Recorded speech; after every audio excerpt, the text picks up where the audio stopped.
ਨਿਰਵੈਰ ਅਕਾਲ ਮੂਰਤ ਅਜੂਨੀ ਸੈਭੰ ਗੁਰ ਪ੍ਰਸਾਦ ਜਪ ਆਦ ਸੱਚ ਜੁਗਾਦ ਸੱਚ ਹੀ ਸੱਚ सोचै सोच न होवे जे सोची लख वार चुप है चुप न होवे जे लाए राह उतार।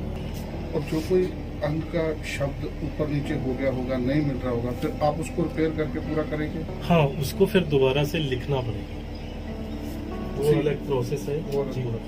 मतलब गुरु साहब को करना कंप्लीट है, चाहे वो लिख के करें। अंगों को हमने सबको अलग अलग कर लिया है जिससे कि जोड़ने में मिलाने में। ਬਟਾਲਾ ਵਿੱਚ ਮੌਜੂਦ ਹੈ ਕਰੀਬ 325 ਸਾਲ ਪੁਰਾਤਨ ਸ਼੍ਰੀ ਗੁਰੂ ਗ੍ਰੰਥ ਸਾਹਿਬ ਜੀ ਦਾ ਸਵਰੂਪ। ਇਹ ਸਵਰੂਪ ਬਾਬਾ ਹਰਜੀਤ ਸਿੰਘ ਜੀ ਦੇ ਕੋਲ ਹੈ। ਦੱਸਿਆ ਜਾਂਦਾ ਹੈ ਕਿ ਸ਼੍ਰੀ ਗੁਰੂ ਗ੍ਰੰਥ ਸਾਹਿਬ ਜੀ ਦਾ ਇਹ ਪੁਰਾਤਨ ਸਵਰੂਪ ਸ਼ਹੀਦ ਬਾਬਾ ਦੀਪ ਸਿੰਘ ਜੀ ਦੇ ਹੱਥ ਲਿਖਤ ਦਾ ਤੀਸਰਾ ਉਤਾਰਾ ਹੈ ਅਤੇ ਇਹ ਸਵਰੂਪ ਇੱਕ ਸਿੰਧੀ ਪਰਿਵਾਰ ਦੇ ਕੋਲ ਸੀ। ਦੱਸ ਦਈਏ ਕਿ ਇਸ ਸਵਰੂਪ ਦੇ ਕਈ ਅੰਗ ਨੁਕਸਾਨੇ ਗਏ ਹਨ, ਜਿਨ੍ਹਾਂ ਦੀ ਕੀ ਸੇਵਾ ਇੱਕ ਮੁਸਲਿਮ ਕਾਰੀਗਰ ਵੀਰ ਕਰ ਰਿਹਾ ਹੈ। ਆਓ ਤੁਸੀਂ ਵੀ ਕਰੋ ਦਰਸ਼ਨ। ਜਦੋਂ ਇਹ ਵੰਡ ਹੁੰਦੀ ਦੇਸ਼ ਦੀ, ਸਿੰਧੀ ਪਰਿਵਾਰ ਪਾਕਿਸਤਾਨ ਤੋਂ ਚੱਲ ਕੇ ਭਾਰਤ ਵਿੱਚ ਪ੍ਰਵੇਸ਼ ਹੋਏ। ਉਹ ਗੁਰੂ ਸਾਹਿਬ ਜੀ ਨੂੰ ਨਾਲ ਹੀ ਲੈ ਕੇ ਆਏ ਸਨ। ਬਜ਼ੁਰਗ ਸਨ, ਬਾਣੀ ਪੜ੍ਹਦੇ ਸਨ। ਗਾਂ ਉਹਨਾਂ ਦੇ ਪੁੱਤਰ, ਗਾਂ ਪੋਤਰੇ, ਫਿਰ ਗਾਂ ਪੜਪੋਤਲੇ ਕੜਕੋਤਲੇ, ਫਿਰ ਗਾਂ ਫਿਰ ਭਾਣਾ ਵਾਪਰ ਗਿਆ। ਉਹ ਚਲੇ ਗਏ ਸਰਬ ਨੂੰ ਅਕਾਲ ਪੁਰਖ ਦੇ ਚਰਨਾਂ 'ਚ ਭੇਦ ਹੋ ਗਏ। ਫਿਰ ਉਹ ਗਾਂ ਬੱਚੇ ਜਿਹੜੇ ਸੀ ਕੋਈ ਅਮਰੀਕਾ 'ਚ ਸੈੱਟ ਹੋ ਗਏ। ਉਹਨਾਂ ਨੇ ਸੇਵਾ ਸੰਭਾਲ ਨਹੀਂ ਕੀਤੀ। ਉਹਨਾਂ ਨੇ ਡੰਪ ਵਿੱਚ ਕਮਰਾ ਤਿਆਰ ਸੀਗਾ, ਉਹ 'ਚ ਗੁਰੂ ਸਾਹਿਬ ਨੂੰ ਸੁਭਾਇਮਾਨ ਕੀਤਾ ਗਿਆ। ਗੁਰੂ ਸਾਹਿਬ ਨੂੰ ਕੀੜਿਆਂ ਨੇ ਅਟੈਕ ਕਰ ਦਿੱਤਾ, ਨਾਲ ਹੀ ਸਲਾਬ ਨੇ ਅਟੈਕ ਕਰਤਾ ਮਹਾਰਾਜ 'ਤੇ। ਫਿਰ ਜਦੋਂ ਗੁਰੂ ਗ੍ਰੰਥ ਸਾਹਿਬ 'ਤੇ ਬਿਦਬੀਆਂ ਹੋਈਆਂ ਨਾ ਸ਼ੁਰੂ, ਬੜਾ ਉਦੋਂ ਭਿਆਨਕ ਸਮਾਂ ਚੱਲਿਆ। ਸਿੱਖ ਹਰ ਥਾਂ 'ਤੇ ਪੁਲਾਂ ਨੂੰ ਬੰਦ ਕੀਤਾ ਸੀ, ਕਿੰਨਾ ਕੁਛ ਹੈ। ਸਿੰਘ ਵੀ ਸ਼ਹੀਦ ਹੋਏ। ਉਸ ਵਕਤ ਉਹਨਾਂ ਨੇ ਫਿਰ ਕਿਸੇ ਮਹਾਂਪੁਰਸ਼ ਨਾਲ ਅਮਰੀਕਾ 'ਚ ਸੰਪਰਕ ਕੀਤਾ। ਉਹ ਵੀ ਬੱਚੇ ਵੀ ਅਮਰੀਕਾ 'ਚ ਰਹਿੰਦੇ ਸਨ। ਉਹਨਾਂ ਫਿਰ ਮੇਰੇ ਨਾਲ ਸੰਪਰਕ ਕੀਤਾ, ਬਾਬਾ ਜੀ ਇੱਕ ਪੁਰਾਤਨ ਸਰੂਪ ਆ, ਉਹਦੀ ਸੇਵਾ ਸੰਭਾਲ ਤੁਸੀਂ ਕਰੋਗੇ। ਮੈਂ ਜੀ ਸਦਕੇ ਸਿੱਖਿਆ ਗੁਰੂ ਸਾਹਿਬ ਦੀ ਸੇਵਾ ਕਰਨਾ ਸਾਡਾ ਫਰਜ਼ ਹੈ। ਫਿਰ ਅਸੀਂ ਸੇਵਾ ਵਾਸਤੇ ਹਾਂ ਕੀਤੀ। ਫਿਰ ਉਹਨਾਂ ਦਿੱਲੀ ਸਾਨੂੰ ਟਿਕਾਣਾ ਦੱਸਿਆ ਵੀ ਕਿੱਥੇ ਗੁਰੂ ਸਾਹਿਬ ਜੀ ਆਉਣੇ, ਤੂੰ ਕਿੱਥੋਂ ਲੈ ਕੇ ਆਉਣਾ, ਕਿੰਨੇ ਸਿੰਘ ਤੁਸੀਂ ਜਾਣਾ। ਉਹਨਾਂ ਨੂੰ ਕੋਈ ਪਿੰਡ ਨਹੀਂ ਪੁੱਛਣਾ, ਘਰ ਨਹੀਂ ਪੁੱਛਣਾ, ਨਾਮ ਨਹੀਂ ਪੁੱਛਣਾ। ਫਿਰ ਇੱਕ ਗੱਡੀ ਆਉਂਦੀ ਆ ਅੱਗੇ, ਅਗਲੀ ਸੀਟ 'ਤੇ ਗੁਰੂ ਸਾਹਿਬ ਜੀ ਦੀ ਚਾਦਰ ਵਿਛਾ ਕੇ ਉੱਤੇ ਸੁਭਾਇਮਾਨ ਕੀਤਾ ਸੀਗਾ। ਫਿਰ ਸਾਡੇ ਸਿੰਘਾਂ ਨੂੰ ਆਵਾਜ਼ ਮਾਰੀ, ਬੇਟੇ ਦਾ ਨਾਮ ਲਿਆਓ। ਗਿਆ ਗੁਰੂ ਸਾਹਿਬ ਦੇ ਸਰੂਪ ਨੂੰ ਉਹਨੇ ਆਪਣੇ ਸੀਸ 'ਤੇ ਸੁਭਾਇਮਾਨ ਕਰਕੇ ਪਾਲਕੀ ਸ਼ੁਭਤ ਕੀਤਾ। ਜਦੋਂ ਜਾ ਕੇ ਪਲਕ ਚੱਕੀ ਤੇ ਥੱਲੇ ਬੈਗ ਸੀਗਾ ਤੇ ਬੈਗ ਦੀ ਜਿੱਪ ਤੋੜੀ, ਕਿਉਂਕਿ ਲੌਕ ਲੱਗਾ ਸੀਗਾ। ਜਦੋਂ ਵੇਖਿਆ ਤੇ ਬੇਟਾ ਰੋਣ ਲੱਗ ਪਿਆ ਵੀ ਐਡਾ ਘੋਰ ਪਾਪ ਕੀਤਾ ਇਹਨਾਂ ਦੁਸ਼ਟਾਂ ਬੰਦਿਆਂ ਨੇ, ਪਤਾ ਨਹੀਂ ਵੀ ਕਿਵੇਂ ਰੱਖਿਆ ਸੀ ਇਹਨਾਂ ਨੇ। ਫਿਰ ਗੁਰੂ ਸਾਹਿਬ ਨੂੰ ਵਿੱਚੋਂ ਬੈਗ 'ਚੋਂ ਕੱਢ ਕੇ ਮਹਾਰਾਜ ਨੂੰ ਪੀੜਾ ਸਾਹਿਬ 'ਤੇ ਸੁਭਾਇਮਾਨ ਹੋਏ। ਉਸ ਵਕਤ ਪਹਿਲੀ ਰਾਤ ਮਹਾਰਾਜ ਪਿਪਲੀ ਕੁਲਛੇਤਰ ਬਾਬਾ ਸਤਨਾਮ ਸਿੰਘ ਨੀਲਧਾਰੀ, ਤੁਸੀਂ ਜਾਣਦੇ ਹੀ ਹੋ, ਉਹਨਾਂ ਦੇ ਸਥਾਨ 'ਤੇ 5 ਦਿਨ ਮਹਾਰਾਜ ਰਹੇ। ਫਿਰ ਉਸ ਤੋਂ ਬਾਅਦ ਅਕਤੂਬਰ ਦੀ 16-17 ਤਰੀਕ ਨੂੰ ਫਿਰ ਬਟਾਲੇ ਵਿੱਚ ਮਹਾਰਾਜ ਨੂੰ ਪਾਲਕੀ 'ਤੇ ਫਿਰ ਲੈ ਕੇ ਇੱਥੇ ਆਏ। ਫਿਰ ਗੁਰੂ ਸਾਹਿਬ ਦੀ ਕਿਰਪਾ ਦੇ ਨਾਲ ਅਸੀਂ ਸੇਵਾ ਸੰਭਾਲ ਵਾਸਤੇ ਜਦੋਂ ਬਿਗਲ ਵੱਜਾ, ਫਿਰ ਅਸੀਂ ਡਾਕਟਰ ਸਾਹਿਬ ਦੇ ਨਾਲ, ਸਾਡੇ ਇੱਕ ਡਾਕਟਰ ਇੰਗਲੈਂਡ 'ਚ ਸੀਗੇ, ਉਹਨਾਂ ਨਾਲ ਕੋਈ ਗੱਲਬਾਤ ਚੱਲੀ ਸੰਥਿਆ ਬਾਰੇ। ਅਸੀਂ ਪੁਰਾਤਨ ਸਰੂਪ ਬਾਰੇ ਦੱਸ ਬੈਠੇ। ਉਹ ਕਹਿੰਦੇ ਦਰਸ਼ਨ ਕਰਾਓ। ਜੋ ਦਰਸ਼ਨ ਕਰਵਾਏ ਉਹ ਰੋਣ ਲੱਗ ਪਏ। ਉਹਨਾਂ ਸਾਨੂੰ ਮਾਇਆ ਦੇ ਦਿੱਤੀ ਵੀ ਸੇਵਾ ਕਰਾਓ। ਸਾਨੂੰ ਪਤਾ ਨਹੀਂ ਸੀਗਾ, ਕਿਉਂਕਿ ਅਸੀਂ ਉਦੋਂ ਦਰਸ਼ਨ ਜਦੋਂ ਪਿਪਲੀ ਕੀਤੇ ਸਾਡਾ ਹਿਰਦਾ ਬਲੁੰਦਰ ਗਿਆ ਸੀਗਾ। ਜਦੋਂ ਵੱਡੇ ਮਹਾਂਪੁਰਸ਼ ਨੇ ਹੁਕਮਨਾਮਾ ਲਿਆ ਤੇ ਪੋਡਰਾਂ ਨੂੰ ਸਰੂਪ ਝੜਦਾ ਸੀਗਾ। ਫਿਰ ਬਾਬਾ ਨਿਰਮਲ ਸਿੰਘ ਜੀ, ਬਾਬਾ ਬੁੱਢਾ ਸਾਹਿਬ ਅੰਸ਼ਵੰਸ਼ ਕਹਿਣਗੇ 9ਵੇਂ ਮਹੱਲੇ ਸਲੋਕ, ਉਹਦੇ ਦਰਸ਼ਨ ਕਰਾਓ। ਜਦੋਂ ਕੀਤੇ ਵਿੱਚੋਂ ਫਿਰ ਮਹੱਲਾ 10ਵਾਂ ਨਿਕਲਿਆ। ਫਿਰ ਗੁਰੂ ਸਾਹਿਬ ਦੀ ਕਿਰਪਾ ਦੇ ਨਾਲ ਸੁੱਖ ਆਸਨ ਕੀਤਾ।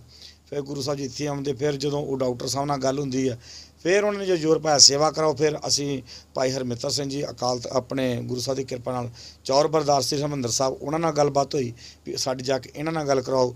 ਇਹ ਡਾਕਟਰ ਨਿਆਜ਼ ਜੀ ਤੇ ਨਾਲ ਡਾਕਟਰ ਅਮਿਤ ਰਾਣਾ, ਇਹਨਾਂ ਨਾਲ ਗੱਲ ਹੋਈ।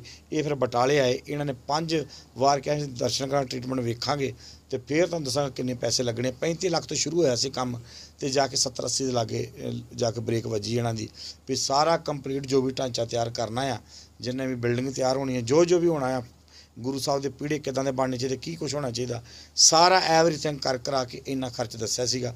ਪਰ ਉਹਦੇ ਨਾਲ ਹੁਣ ਜ਼ਿਆਦਾ ਹੀ ਖਰਚ ਚੱਲ ਰਿਹਾ।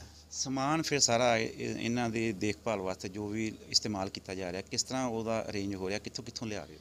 ਅਮਰੀਕਾ ਤੋਂ ਆਇਆ ਜੀ, ਜਰਮਨ ਤੋਂ, ਜਾਪਾਨ ਤੋਂ ਔਰ ਜੈਪੁਰ ਤੇ ਦਿੱਲੀ ਤੋਂ ਇਹ ਸਮਾਨ ਆਇਆ ਸਾਰਾ। 4 ਸਾਲ ਦੇ ਕਰੀਬ ਤੁਸੀਂ ਦੱਸਿਆ ਕਿ ਸੇਵਾ ਚੱਲ ਰਹੀ ਹੈ, ਅੱਗੇ ਵੀ ਹਾਲੇ ਸੇਵਾ ਚੱਲੇਗੀ। ਜਦੋਂ ਤੁਸੀਂ ਇਹਦਾ ਸੇਵਾ ਸੰਭਾਲਣ ਦਾ ਸਬੱਬ ਬਣਿਆ, ਉਸ ਤੋਂ ਬਾਅਦ ਕੋਈ ਰੁਕਾਵਟਾਂ ਵੀ ਆਈਆਂ ਹੋਣਗੀਆਂ, ਕਿਉਂਕਿ ਪੁਰਾਤਨ ਸਰੂਪ ਆ ਤੇ ਉਹਦੇ ਉੱਤੇ ਕਈ ਕਿੰਤੂ ਪਿੰਤੂ ਵੀ ਕਰ ਦਿੰਦੇ ਨੇ। ਦੇਖੋ, ਜਿਸ ਚੀਜ਼ ਦਾ ਗਿਆਨ ਨਾ ਹੋਵੇ ਤਾਂ ਉੱਤੇ ਰੁਕਾਵਟਾਂ ਆ ਜਾਂਦੀਆਂ ਨੇ। ਗਿਆਨ ਨਹੀਂ ਸੀਗਾ ਵੀ ਪਰਮਿਸ਼ਨ ਲੈਣੀ ਪੈਂਦੀ ਆ। ਜਦੋਂ ਮਤਲਬ ਕਿ ਘੇਰਾਬੰਦੀ ਹੋ ਗਈ, ਕਿਉਂਕਿ ਰੌਲਾ ਪੈ ਗਿਆ ਵੀ ਸਰੂਪ ਆਇਆ ਪੁਰਾਤਨ, ਤੇ ਪੁਰਾਤਨ ਸਰੂਪ ਵਾਸਤੇ ਤੁਹਾਨੂੰ ਪਤਾ ਵੀ ਸਾਡੀ ਜਮਾਤ SCPC ਉਹ ਉਹਨਾਂ ਨੇ ਉਸ ਟਾਈਮ ਦੇ ਕੰਨ ਖੜੇ ਕਰ ਲਏ ਵੀ ਫਟਾਫਟ ਚਲੋ ਵੀ ਕਿੱਥੇ ਹੈ ਇਤਿਹਾਸਕ ਸਰੂਪ ਨਾਲੇ, ਤੇ ਇਸ ਸਰੂਪ ਨੂੰ ਤਾਂ ਕਦੀ ਵੀ ਨਹੀਂ ਕੋਈ ਸੇਵਾ ਕਰਾ ਸਕਦਾ। ਪਰ ਗੁਰੂ ਸਾਹਿਬ ਜੀ ਨੇ ਸਾਡੀ ਰੱਖ ਰੱਖੀ, ਅਸੀਂ ਅਰਦਾਸ ਕੀਤੀ ਇੰਗਲੈਂਡ ਤੋਂ ਬੈਠੇ ਕਿ ਮਹਾਰਾਜ ਜੇ ਤੁਸੀਂ 11ਵੇਂ ਜਾਮੇ ਦਾ ਮਾਲਕ ਹੋ ਫਿਰ ਜਾਇਆ ਨਾ, ਜੇ ਤੁਸੀਂ 11ਵੇਂ ਜਾਮੇ ਦਾ ਮਾਲਕ ਨੇ ਫਿਰ ਚਲੇ ਜਾਇਓ, ਕੋਈ ਗੱਲ ਨਹੀਂ। ਫਿਰ ਗੁਰੂ ਸਾਹਿਬ ਜੀ ਨੇ ਐਸੀ ਕਿਰਪਾ ਕੀਤੀ, ਸਾਨੂੰ 5 ਤਖ਼ਤਾਂ ਦੇ ਜਥੇਦਾਰਾਂ ਨੂੰ ਬੁਲਾ ਕੇ ਸਾਡੇ ਨਾਲ ਗੱਲਬਾਤ ਕੀਤੀ, ਸਾਡੀ ਜਿਹੜੀਆਂ ਸੇਵਾਵਾਂ ਸੀ ਧਰਮ ਯੁੱਧ ਮੋਰਚੇ ਜੇਲ੍ਹਾਂ ਕੱਟੀਆਂ, ਹੋਰ ਪੰਥਕ ਸੇਵਾਵਾਂ ਜਿਹੜੀਆਂ ਉਹਨੂੰ ਮੁੱਦੇ ਅੰਦਰ ਰੱਖਦਿਆਂ ਵੀ ਉਹਨਾਂ ਨੇ ਫਿਰ ਸਾਡੇ ਨਾਲ ਗੱਲਬਾਤ ਕਰਕੇ ਫਿਰ ਉਹਨਾਂ ਨੇ ਕਿਹਾ ਵੀ ਠੀਕ ਹੈ ਅਸੀਂ ਦਰਸ਼ਨ ਕਰਾਂਗੇ, ਫਿਰ ਤੁਹਾਨੂੰ ਸੇਵਾ ਦੀ ਗੱਲ ਦੱਸਾਂਗੇ ਵੀ ਕਦੋਂ ਹੋਣੀ ਆ। ਉਹ ਫਿਰ ਆਏ ਸਿੰਘ ਸਾਹਿਬ ਗਿਆਨੀ ਗੁਰਬਚਨ ਸਿੰਘ ਜੀ, ਹੋਰ ਵੀ ਸਿੰਘ ਸਾਹਿਬਾਨ ਆਏ, ਉਹਨਾਂ ਸਮਾਨ ਚੈੱਕ ਕੀਤਾ, ਫਿਰ ਸਾਰਾ ਚੈੱਕ ਕਰਕੇ ਗੁਰੂ ਸਾਹਿਬ ਦੇ ਸਰੂਪ ਦੇ ਦਰਸ਼ਨ ਕੀਤੇ। ਇੱਕ ਵਾਰ ਤੇ ਕਹਿ ਗਏ ਵੀ ਸਰੂਪ ਦੀ ਸੇਵਾ ਨਹੀਂ ਹੋਣੀ, ਬੜਾ ਹਾਲਾਤ ਗੈਰ ਗੰਭੀਰ ਹੈ।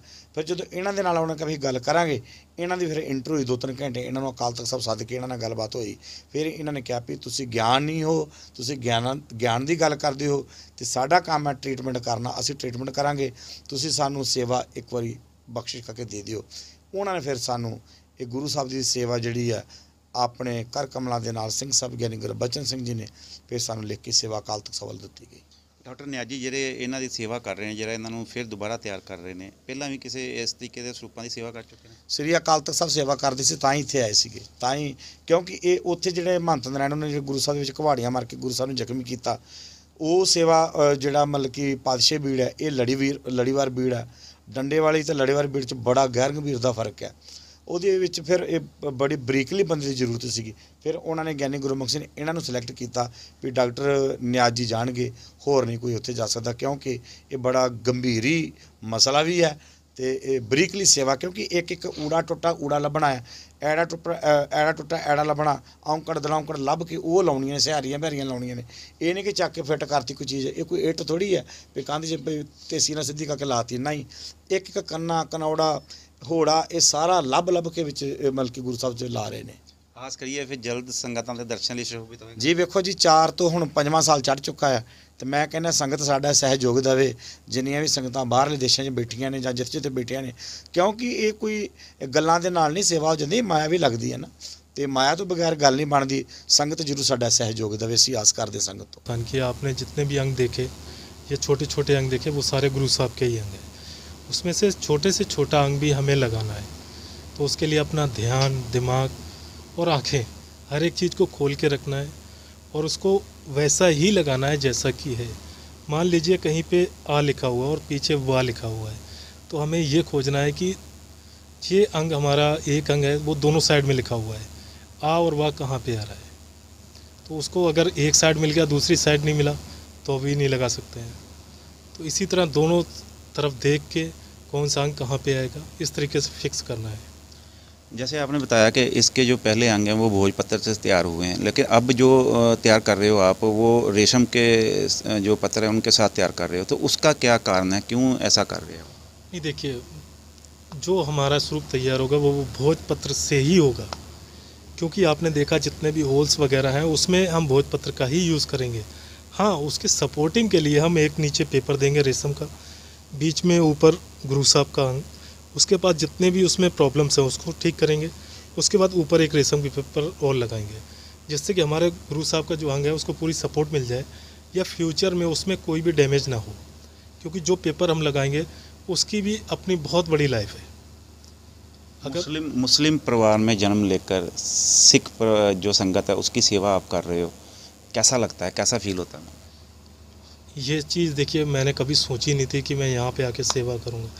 वही बात है, ये ऊपर वाले की मर्ज़ी है, उसने मुझे यहाँ पे भेजा, मेरा दाना पानी यहाँ पे लिखा है। कब तक तैयार हो जाएगा ये? इसमें देखिए टाइम तो बहुत लगेगा, बाकी कोशिश हमारी यही है 1.5 से 2 साल में कंप्लीट